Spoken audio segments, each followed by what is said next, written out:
কল্যাণ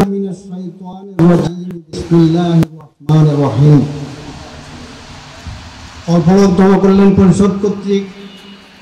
আয়োজিত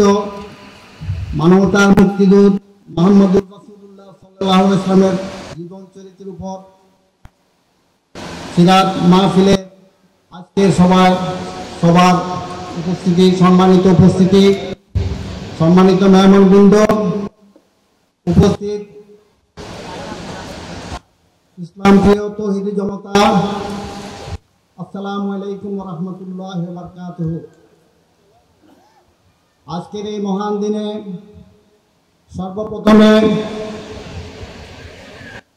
আকাশমণ্ডলী এবং পৃথিবীর সকল সৃষ্টিকর্তা, প্রতিপালক, মাবুদ এবং বিধিবদ্ধ সার্বভৌমত্বের একমাত্র সত্তা মহান আল্লাহর দরবারে লাখো কোটি শুকরিয়া আদায় করছি। যার অপার কৃপায় আজকে আমরা এই ধরনের একটি সিরাত মাহফিলে উপস্থিত হতে পেরেছি এবং লাখো কোটি দরুদ ও সালাম পেশ করছি প্রিয় নবী, মানবতার মুক্তিদূত হযরত মুহাম্মদ সাল্লাল্লাহু আলাইহি ওয়াসাল্লামের উপরে। আজকের সিরাত মাহফিলের উদ্দেশ্য হলো, আপনারা জানেন, বিশ্বের একমাত্র বাদশা আল্লাহ তাআলার পক্ষ হইতে বিশ্বের সকল মানুষের প্রতি সর্বশেষ নবী মুহাম্মদুর রাসূলুল্লাহ সাল্লাল্লাহু আলাইহি ওয়াসাল্লামের মাধ্যমে একমাত্র নির্ভুল হিদায়াত ও আইন বিধান প্রেরিত হইয়াছে। এই হিদায়াত এবং আইন বিধান অনুযায়ী কাজ করিয়া পূর্ণাঙ্গ বাস্তব নমুনায় কায়েম করিবার জন্যই মুহাম্মদুর রাসূলুল্লাহ সাল্লাল্লাহু আলাইহি ওয়াসাল্লামকে সর্বশেষ নবী এবং রাসূল হিসেবে মহান আল্লাহ তাআলা প্রেরণ করেছিলেন এবং বিশ্বনবী হযরত মুহাম্মদ সাল্লাল্লাহু আলাইহি ওয়াসাল্লামের জীবন আদর্শ, তার মহান শিক্ষা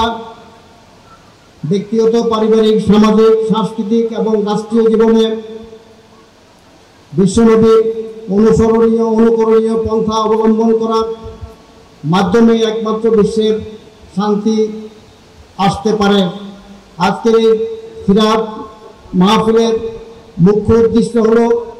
আজকে আমরা মানবতার মুক্তিদূত হযরত মুহাম্মদ সাল্লাল্লাহু আলাইহি ওয়াসাল্লামের জীবনীর উপরে প্রখ্যাত আলেমে দ্বীন, বিভিন্ন বক্তা, বিশেষ করে কারি, আন্তর্জাতিক খ্যাতি সম্পন্ন মুফাসসিরে কোরআন আব্দুল্লাহ আল আমিন, ওনার বক্তব্য শুনব। আমি আজকের উপস্থিতি এবং যারা এখনো আজকে আমাদের এই মঞ্চে আমাদের সভাস্থলে এসে উপস্থিত হন নাই, সবার প্রতি আগ্রহ আবেদন জানাচ্ছি আজকের এই মহতী অনুষ্ঠানে এসে এবং প্রখ্যাত আলেমে দ্বীন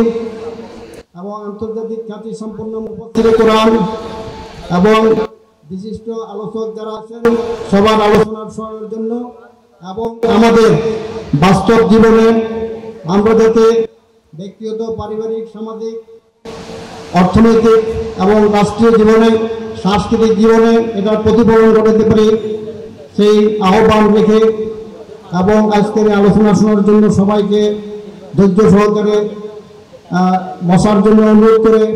আমি আজকের সবার উদ্বোধন ঘোষণা করছি। সবাইকে ধন্যবাদ। আসসালামু আলাইকুম ওয়া রাহমাতুল্লাহ।